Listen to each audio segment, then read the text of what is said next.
Hi. To start recording Pro Tools, you should go to Setup, Playback Engine, and select the name of your interface. Smaller buffer size means less processing power, but a more direct signal from the microphone. So you should use a small buffer size for recording and a bigger buffer size for mixing.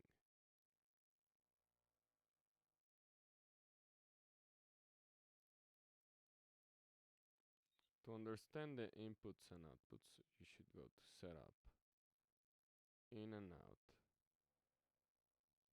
and you will see these grids. For an easy setup, you should press the default button on the three paths, or three tabs. Okay, you can see here you have the name of your interface and the representation of its real physical inputs. On this side, you can see these names. These are the paths that will, oh, look, it has changed. Well, I can put default. Okay. These are the paths that will be used to go to this analog input of your interface.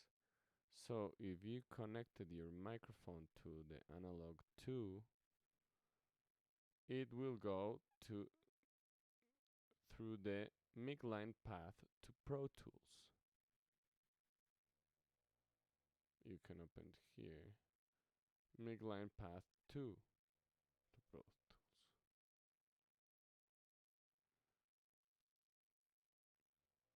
On outputs is the same.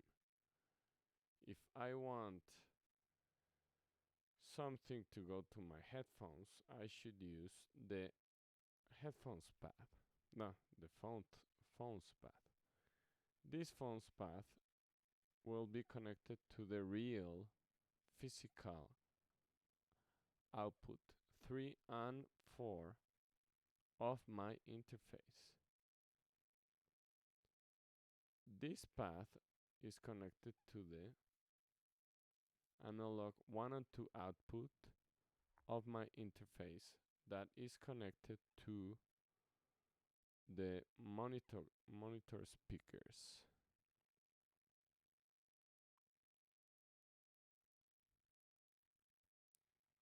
On bus.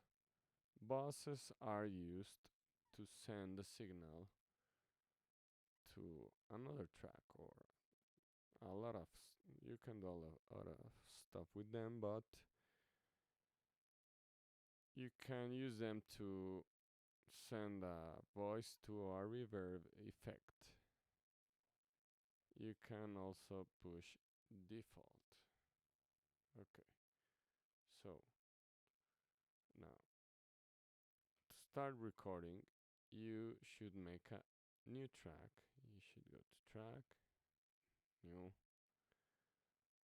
If you're going to record a voice, you can choose mono track, audio, and samples.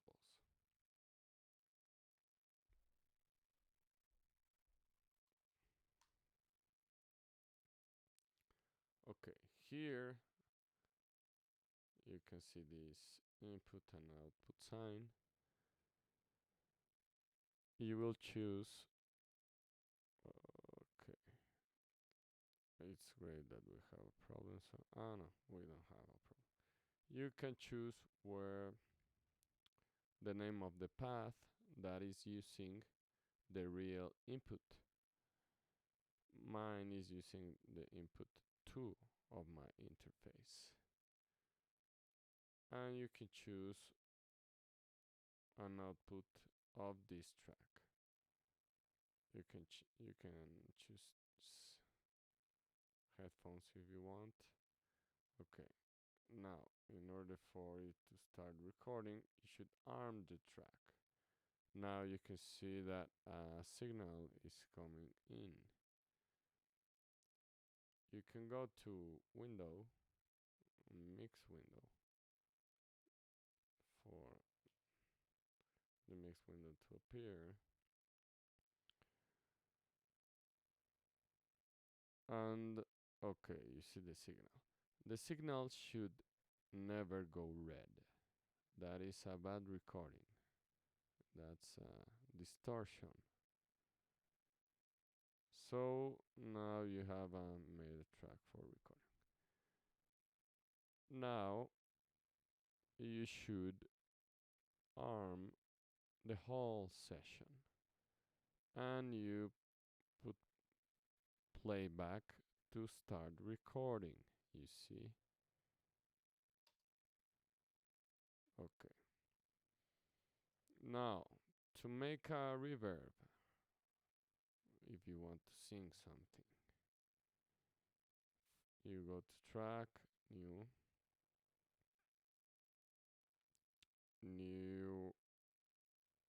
auxiliary input track.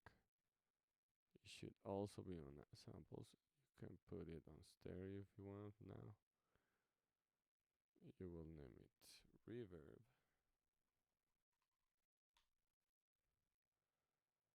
And here you will choose, instead of an interface input, you will choose a bus input, which is a path made for whatever you want. I will choose bus 9 and 10. Okay. Now on my vocal track, I will create a send that will use the bus 9 and 10. So now we have created a send. You see this one here. It will send the signal to the other track. So now we have a signal duplicated. Now we can insert in the auxiliary track a reverb. Reverb. You see, now we have a reverb. Okay. Now, to set up your MIDI keyboard, you should go to Setup, MIDI, Input Devices, and I will choose to use my portable grand. Your MIDI device should be here. Okay. Now, if I create a new MIDI track or instrument track, I will create an instrument track which receives MIDI and outputs sound. I will create a new stereo instrument track and I will insert here the instrument which I want to use. Massive. Now, this is receiving MIDI from everywhere. So, if I play now my piano, you will hear massive.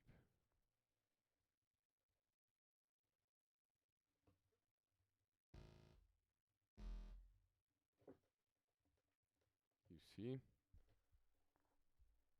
So, that's for using a MIDI keyboard.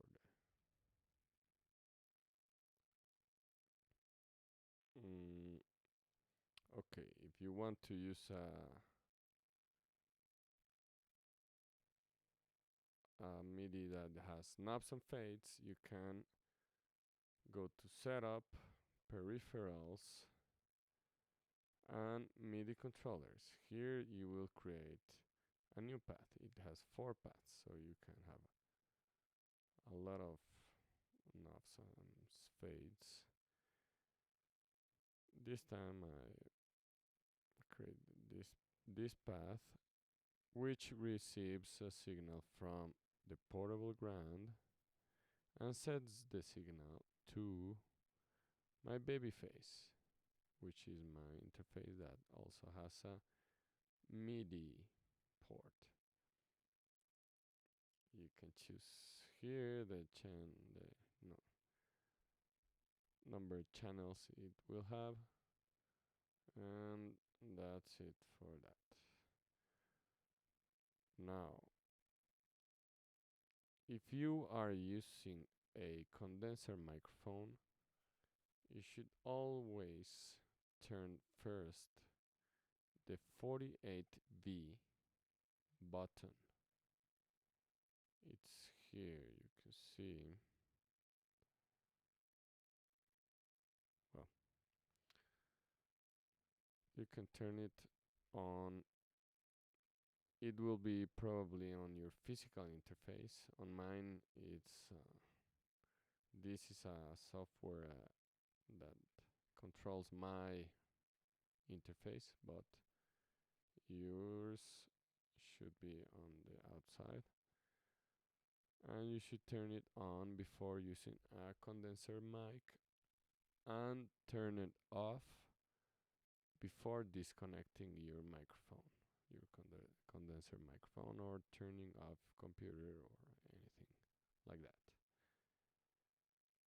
Okay, and you can use gain. Gain means more electricity will go to your microphone, making the signal stronger but more sensible. So the signal should always go to the middle, but if you